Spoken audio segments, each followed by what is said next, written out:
Hi hello வணக்கம் welcome back to channel. நம்ம இந்த வீடியோ எல்லாம் பார்க்க போகிறோம் அப்படின்னு பார்த்தீங்கன்னா official on duty movie review இதை பார்க்க போகிறோம். வாங்க வீடியோக்குள்ளே போகலாம். இது வந்து ஒரு மலையாள மூவி அப்படின்னு சொல்லி தெரிஞ்சுக்கோங்க. அப்படி இந்த மூவியோட ஸ்டோரி லைட்டாக பார்த்துடலாம். மூவியோட ஸ்டோரி என்ன அப்படின்னு பார்த்தீங்கன்னா, நம்மளோட ஹீரோ வந்து ரொம்ப டெரரான போலீஸ் ஆஃபீஸர்.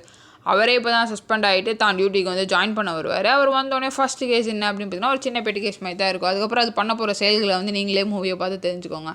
என்ன மாதிரி அப்படின்னு பார்த்தீங்கன்னா, இப்போ ஒருத்தவங்கள கூப்பிட்டு வருவாங்க.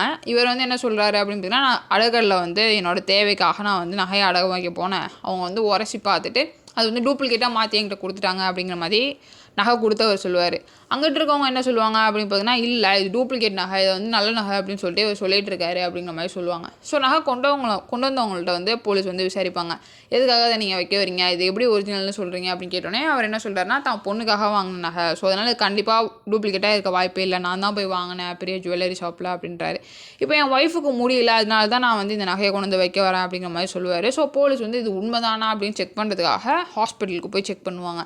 ஸோ அவங்க ஒய்ஃப் வந்து முடியாமல் அந்த ப்ராசஸிங்கில் தான் இருப்பாங்க. ஸோ அதுக்காக தான் இவர் வைக்க வராரு அப்படிங்கிறதே புரிஞ்சுப்பாங்க. ஸோ அவங்களோட பொண்ணுகிட்ட போய் கேட்பாங்க, என்ன ஆச்சு, இது எப்படி இதாச்சு அப்படின்னு போய் விசாரிக்கும் போது தான் வந்து அவங்க சொல்லுவாங்க, ஏன்னா இது போல் ஒருத்தன் ஏமாற்றிட்டான், ஸோ என் நகையை வாங்கிட்டே போயிட்டான், ஸோ அது நான் வந்து எங்கள் வீட்டுக்கு தெரியக்கூடாது அப்படிங்கிறதுக்காக நான் டூப்ளிகேட் நகை அதே மாதிரி செஞ்சு அந்த இடத்துல வச்சுட்டேன், அதை கொண்டு வந்து எங்கள் அப்பா எடுத்துகிட்டு வைக்க வந்திருக்காரு அப்படிங்கிற மாதிரி அந்த பொண்ணு சொல்லுது. அதுக்கப்புறம் தான் வந்து அந்த போலீஸ் ஆஃபீஸர் இந்த கேஸை எடுத்துகிட்டு ஸோ சுற்றி உள்ள எல்லா நகைக்கடையிலையும் வந்து செக் பண்ண சொல்கிறாரு. இதே மாதிரி நகை வேறு எங்கே அடகு வச்சுருக்காங்க அப்படின்னு சொல்லிட்டு கடைசியில் கண்டுபிடிச்சிடுறாங்க, ஒரு அடக்கடையில் வச்சுருக்காங்க அப்படின்னு சொல்லிட்டு. அது கூடவே வந்து இன்னும் 2 செயின்ஸையும் சேர்த்து வச்சுருக்காங்க அப்படிங்கிற மாதிரி தெரிய வருது. ஸோ அப்போ தான் இவர் புரிஞ்சுக்கிறாரு, ஸோ இதே மாதிரி இன்னும் 2 பொண்ணுங்கள்ட்ட ஏமாற்றிருக்கான், அவன் யாருன்னு சொல்லிட்டு கண்டுபிடிக்கணும் அப்படின்னு சொல்லிட்டு இந்த கேஸ் வந்து அப்படியே மூவ் பண்ணிட்டு போகிறாங்க. அதுக்கப்புறம் கண்டுபிடிச்சாங்களா இல்லையா அப்படின்னு சொல்லிட்டு நீங்கள் மூவியை பார்த்து தெரிஞ்சுக்கோங்க. ஒரு சின்னதாக ஆரம்பிக்கிற விஷயத்தை எவ்வளோ க்ரைம் த்ரில்லராக கொண்டு போக முடியுமோ அவ்வளோ சூப்பராக கொண்டு போயிருக்காங்க தான் சொல்லணும். ரைட்டிங் வைஸ் உண்மையிலே சூப்பராக எழுதியிருக்காங்க அப்படின்னு தான் சொல்லணும். ஸோ டெக்னிக்கலி ஸ்ட்ராங்கான மூவியும் கூட, சினிமோட்டோகிராஃபியாக இருக்கட்டும் எல்லாமே நல்லா தான் இருக்குது. அதே போல் அவங்களுக்கு கொடுக்கப்பட்ட ரோலை வந்து எல்லாருமே நல்லா ப்ளே பண்ணியிருக்காங்க அப்படின்னு தான் சொல்லணும். இந்த படம் இவ்வளோ சூப்பராக வந்ததுக்கான காரணம் என்ன அப்படின்னு பார்த்திங்கன்னா, அவங்க வந்து எழுதின ரைட்டிங் தான்.